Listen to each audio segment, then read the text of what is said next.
Hello friends, carry on study with home academy में आप सभी का स्वागत है। आज इस वीडियो में हम बात करेंगे 11 से 15 मार्च 2024 के क्रम पर छत्तीसगढ़ राष्ट्रीय और अंतर्राष्ट्रीय के महत्वपूर्ण करंट अफेयर्स के बारे में। तो अगर आप किसी भी प्रतियोगी परीक्षाओं की तैयारी कर रहे हैं तो इन करंट अफेयर्स के वीडियो को पूरा देखिएगा। आई होप ये वीडियो आप सभी के लिए हेल्पफुल हो। और अगर आपने हमारा channel carry on study subscribe नहीं किया है तो जल्दी से हमारे चैनल को सब्सक्राइब कर लीजिए और बेल आइकन को क्लिक करना ना भूलें, जिससे हमारे सभी वीडियो आपको आसानी से अवेलेबल हो सके। तो चलिए स्टार्ट करेंगे बिना देरी के। हमारे सभी प्रश्न जो है इन सभी महत्वपूर्ण टॉपिक्स पर बनकर तैयार किए जाते हैं, तो सभी प्रश्न बहुत ही महत्वपूर्ण हैं और वीडियो को एंड तक देखिएगा। चलिए, आपका प्रश्न दिया गया है, हाल ही में हरदीप सिंह पुरी ने कहां पर स्थित गेल की भारत की पहली लघु एलएनजी इकाई का उद्घाटन किया है। तो याद रखिएगा, मध्य प्रदेश के विजयपुर एलपीजी संयंत्र में स्थित जो है ये स्थित गेल की भारत की पहली लघु एलएनजी इकाई का उद्घाटन किया है। केंद्रीय मंत्री हरदीप सिंह पुरी ने 17 राज्यों में 201 सीएनजी स्टेशनों का भी उद्घाटन किया है।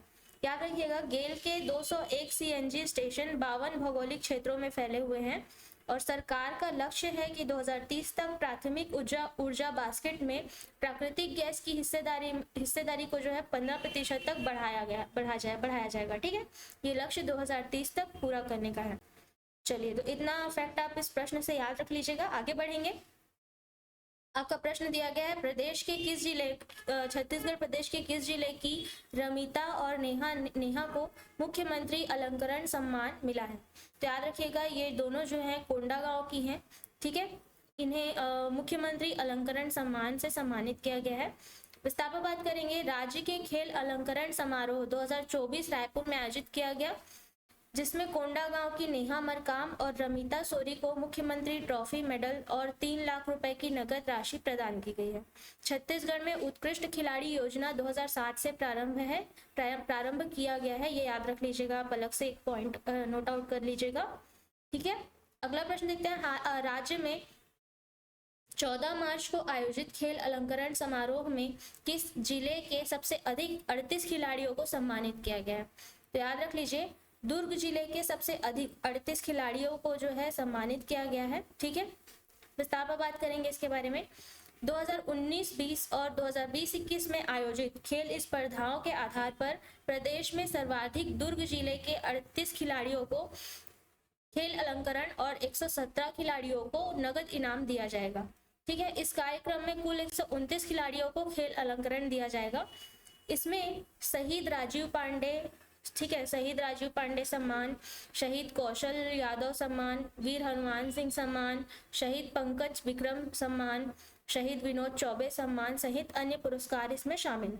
ठीक है, चलिए अगला प्रश्न है आपका, हाल ही में किस राज्य की पुलिस द्वारा त्रिनयन ऐप का शुभारंभ किया गया है। तो याद रख लीजिएगा कि छत्तीसगढ़ की पुलिस द्वारा जो है त्रिनयन ऐप का शुभारंभ किया गया है, दुर्ग पुलिस द्वारा। विस्तार पर बात करेंगे। छत्तीसगढ़ पुलिस द्वारा 2 नए ऐप बनाए गए हैं, IO मितान मोबाइल ऐप एवं त्रिनयन ऐप। ठीक है, इन्हें 15 मार्च को मुख्यमंत्री विष्णुदेव साय द्वारा जो है लॉन्च किया गया है। और त्रिनयन ऐप जो है दुर्ग पुलिस द्वारा 100 किलोमीटर के दायरे के सभी CCTV कैमरे के लोकेशन ट्रेस करने और अपराधियों को पकड़ने के लिए जो है इसे लॉन्च किया गया है। तथा जो IO मितान मोबाइल ऐप है, ये विवेचना अधिकारियों को सहयोग करने के लिए लॉन्च किया गया है। ठीक है, आगे बढ़ते हैं। आपका अगला प्रश्न है, राज्य में किस जिले में स्थित महामाया पहाड़ ऑक्सीजन पार्क का नाम अब गणपति धाम कर दिया गया है। तो याद रख लीजिएगा, ये सरगुजा जिले में स्थित है महामाया पहाड़ ऑक्सीजन पार्क। इसका नाम जो है अब गणपति धाम कर दिया गया है। विस्तार पर बात करेंगे। अंबिकापुर से लगे महामाया पहाड़ हाथी पखना स्थित ऑक्सीजन पार्क का नामकरण गणपति धाम किया गया है। ठीक है, इसे महामाया पहाड़ के नाम से भी जाना जाता है और हाथी पखना के नाम से भी जाना जाता है।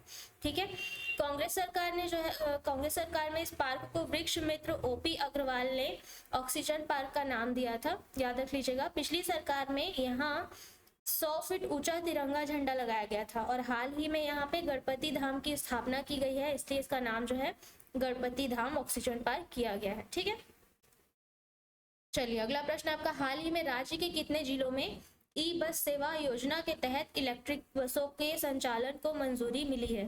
तो बस सेवा योजना के तहत कितने जिलों को मंजूरी मिली है? 4 जिलों को इलेक्ट्रिक बसों के संचालन की मंजूरी मिली है। ठीक है, विस्तार पर बात करेंगे।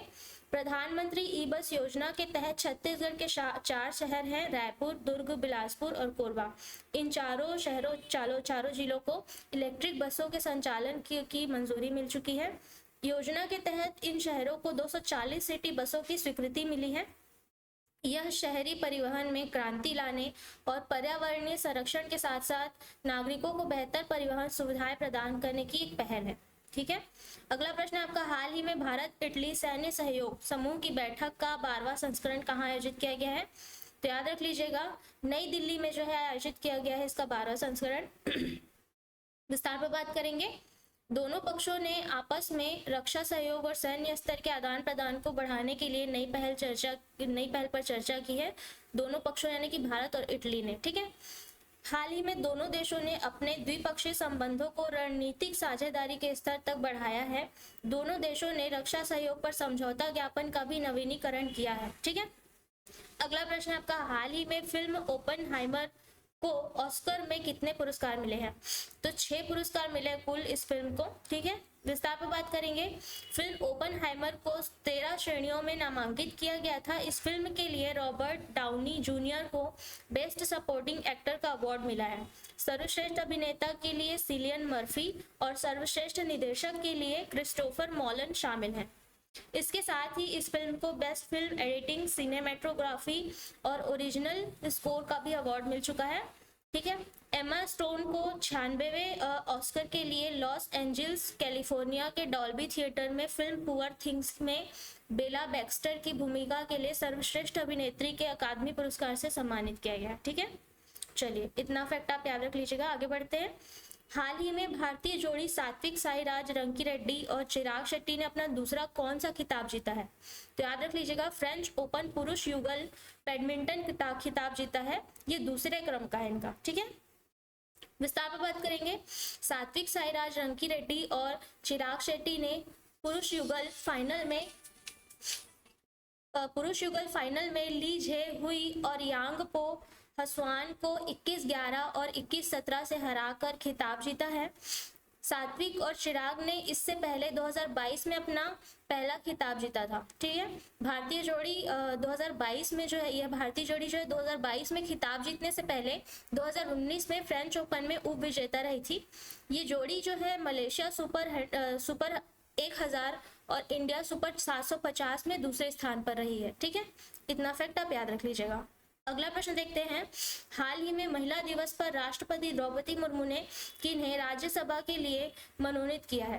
तो याद रख लीजिएगा, सुधा मूर्ति, इन्हें जो है राष्ट्रपति द्रौपदी मुर्मू ने राज्यसभा के लिए मनोनीत किया है। ठीक है, विस्तार पर बात करेंगे इनके बारे में। सुधा मूर्ति ट्रस्ट के अध्यक्ष के रूप में कार्यरत हैं और कई पुस्तकों की लेखिका भी हैं। वे मूर्ति इंफोसिस के सह संस्थापक NR नारायण मूर्ति की पत्नी हैं। ठीक है, 2006 में उन्हें जो है पद्मश्री पुरस्कार और 2023 में पद्म भूषण पुरस्कार भी मिल चुका है।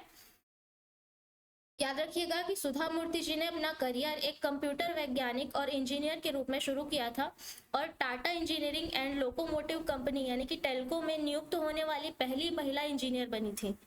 ठीक है, चलिए अगला प्रश्न देखेंगे। हाल ही में भारतीय पैरालंपिक समिति का अध्यक्ष किन्हें चुना गया है? तो याद रखिएगा, देवेंद्र झाझरिया, इन्हें जो है भारतीय पैरालंपिक समिति का अध्यक्ष चुना गया है। विस्तार पर बात करेंगे। समय में चुनाव न करा पाने के बाद मंत्रालय ने जो है समिति को निलंबित कर दिया था। अब भारत के खेल मंत्रालय ने भारतीय पैरालंपिक समिति का निलंबन हटा दिया है। दीपा मलिक समिति की पिछली अध्यक्ष थी। मलिक ने 2020 में कार्यभार संभाला था। भारत में पहला पैरा शूटिंग विश्व कप जो है 9 से 15 मार्च तक नई दिल्ली में आयोजित किया जा रहा है। इसमें 50 देशों के लगभग 500 एथलीट भाग लेंगे। देवेंद्र झाझरिया ने पैरालंपिक में भारत के लिए 2 स्वर्ण पदक जीते थे। उन्होंने अपना पहला पैरालंपिक स्वर्ण 2004 में एथेंस में और दूसरा जो है 2016 में रियो में जीता था। ठीक है, चलिए अगला प्रश्न देखते हैं। राष्ट्रपति द्रौपदी मुर्मू ने 11 मार्च को किन्हें सतर्कता आयुक्त के रूप में नियुक्त किया है? तो राष्ट्रपति द्रौपदी मुर्मू द्वारा जो है SAS राजीव को सतर्कता आयुक्त के रूप में नियुक्त किया गया है। ठीक है, ये है AS राजीव। विस्तार पर बात करेंगे इनके बारे में। AS राजीव को केंद्रीय सतर्कता आयोग अधिनियम 2003 की धारा 4(1) के तहत प्रदत्त शक्ति के तहत नियुक्त किया गया है। सतर्कता आयुक्त का कार्यकाल 4 वर्ष या 65 वर्ष की आयु प्राप्त करने तक होता है। उनके पास जो है 4 बैंकों, syndicate bank, Indian bank, Vijaya bank और बैंक ऑफ महाराष्ट्र में 38 साल का अनुभव है। ठीक है, यह आयोग जो है CVC भारत में एक शीर्ष भ्रष्टाचार विरोधी सरकारी निकाय है, याद रख लीजिएगा।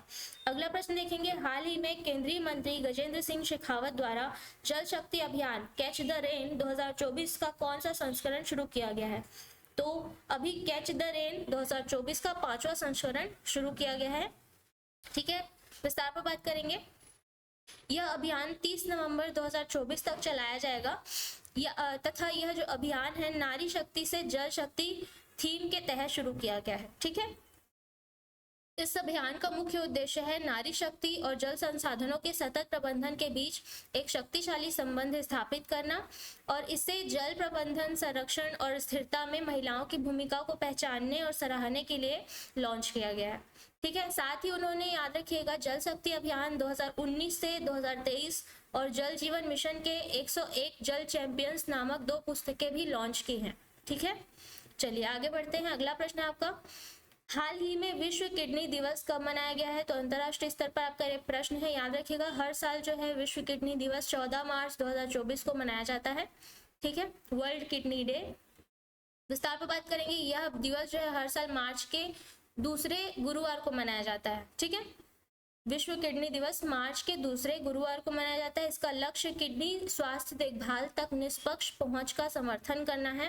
पहली बार 2006 में क्या आपकी किडनी ठीक है नारे के साथ ये जो दिवस है मनाया गया था और इस वर्ष की इसकी थीम है सभी के लिए किडनी स्वास्थ्य। इसकी इस वर्ष की थीम है और यह थीम क्रोनिक किडनी रोग के बढ़ते बोझ और इष्टतम किडनी देखभाल प्राप्त करने पर केंद्रित है। चलिए आगे बढ़ते हैं। अगला प्रश्न है आपका, आसिफ अली जरदारी पाकिस्तान के किस क्रम के राष्ट्रपति बने हैं? तो याद रख लीजिएगा कि ये जो है 14वें क्रम के राष्ट्रपति बने हैं पाकिस्तान के आसिफ अली जरदारी। ठीक है, विस्तार पर बात करेंगे इनके बारे में। PTI समर्थित उम्मीदवार महमूद खान अचकजई को हराकर आसिफ अली जरदारी दूसरी बार पाकिस्तान के राष्ट्रपति बने हैं। ठीक है, मुख्य न्यायाधीश काजी फैज ईशा ने ऐवान सदर में जरदारी को शपथ दिलाई है।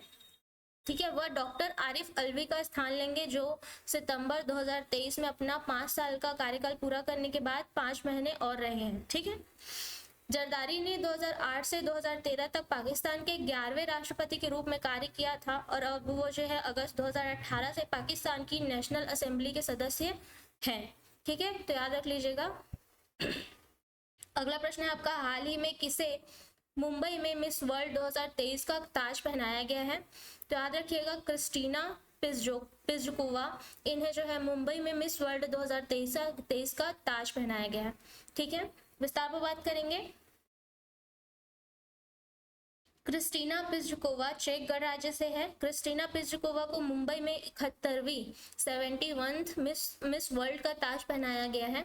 क्रिस्टीना पिज़्ज़कोवा जो है इन्होंने 115 देशों के प्रतियोगिता के खिलाफ प्रतिस्पर्धा की थी और मिस वर्ल्ड 2022 कैरोलिना बिलावस्का ने क्रिस्टीना को 71वीं मिस वर्ल्ड का ताज पहनाया है। कैरोलिना बिलावस्का पोलैंड से हैं। वह मिस वर्ल्ड जीतने वाली चेक गणराज्य का प्रतिनिधित्व करने वाली दूसरी महिला है। ठीक है, आगे बढ़ते हैं। अगला प्रश्न आपका, हाल ही में भारत शक्ति त्रिसेवा फायरिंग और युद्ध अभ्यास कहाँ आयोजित किया गया है? तो आपको इस प्रश्न का उत्तर देना है कमेंट बॉक्स में कि भारत शक्ति त्रिसेवा फायरिंग और युद्ध अभ्यास कहाँ आयोजित किया गया है। तो इसका आंसर आप कमेंट बॉक्स पर दे दीजिएगा। और साथ ही मैं बताना चाहूँगी कि हमारे एकेडमी में अभी क्लासेस अवेलेबल है, PSC Vyapam, PSC pre mains Vyapam, hostel warden teacher. तो अगर आप किसी भी चीज़ की जानकारी चाहते हैं तो दिए गए कॉन्टैक्ट नंबर पर कॉन्टैक्ट कर सकते हैं या विजिट कर सकते हैं हमारे एकेडमी में। तो आज की वीडियो में इतना ही। अगर आपको वीडियो अच्छी लगी हो तो वीडियो को लाइक, शेयर और चैनल को सब्सक्राइब करना ना भूलें। तो अगले वीडियो में मिलेंगे, तब तक के लिए पढ़ते रहिए, सीखते रहिए। धन्यवाद।